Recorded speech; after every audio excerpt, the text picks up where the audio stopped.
Steadfast Noon is our annual live fly exercise where we demonstrate nuclear deterrence. This year we're using 60 aircraft from 13 nations, roughly 2,000 personnel involved in this year's exercise, coming together as one team, again, to deliver the deterrent capability that the Alliance needs. During Steadfast Noon, we look at all the procedures that we use to bring this mission together. We start with mission planning, we go through those procedures, and we provide a very robust scenario to look at the modern threats that we would face. We transition then into a week where we would fly and execute the mission. New this year is certainly the inclusion of the F-35A aircraft. The Netherlands was the first nation to bring this ability, bring this platform to the forefront. They've been the leader in this and have certified the aircraft. They're completely ready and they're demonstrating it here this year. On top of that, we're bringing together different capabilities, particularly maritime and multi-domain aspects that we would need to achieve this mission. So with the F-35, we are constantly looking at how we would evolve this mission. With new capabilities brings new tactics and new procedures.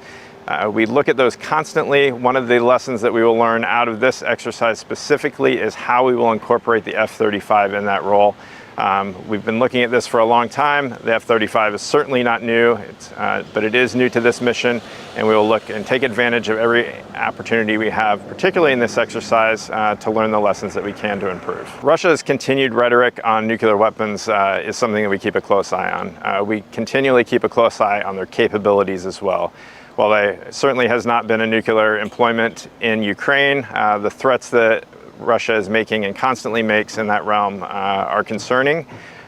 What we also look at, and things that we look at, are particularly things like UAVs, one-way attack drones, because we have to protect this mission and protect the populations in the NATO countries.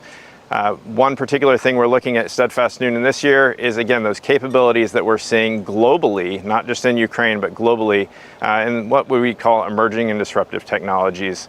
Those technologies that could pose a threat not only to the safety or security of our weapons, but the effectiveness of our mission. During this exercise, there are no nuclear weapons involved. I know that sounds interesting, having a nuclear exercise with no nuclear weapons involved. We use simulated assets, we use simulated procedures where we need to ensure the safety, because we also want to test things during an exercise, and we can't do that with live weapons.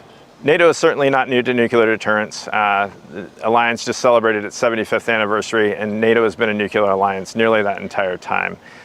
Steadfast Noon has been an exercise around for over 2 decades. We will continue to modify the exercise to address the modern threats that we will face. But in the meantime, we will maintain safe, secure, and effective nuclear deterrence for the alliance. Everything in NATO starts with political control and a political consensus amongst the allies to do anything with this mission.